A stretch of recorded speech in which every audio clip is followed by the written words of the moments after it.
News ओडिशार Odisha update को स्वागत करुच्ची मु पीएन आलाम।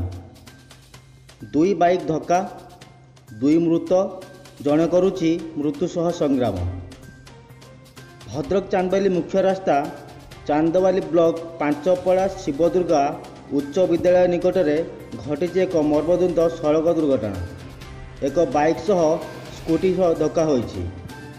स्थानीय लोके दुर्घटनाग्रस्त आहत मानक चांदबाली गोष्ठी स्वास्थ्य केन्द्र को आनिथिले।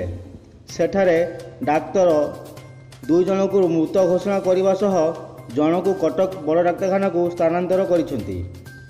मृतकों मध्य जड़े बाइक आरोही आरोड़ी मुआ ग्रामर निर्मल दास एवं अन्य जड़े स्कूटी आरोही चांदबाली बड़बस्तिया बांफी साईर सुचित्रा बेहरा बोली जनापड़ी।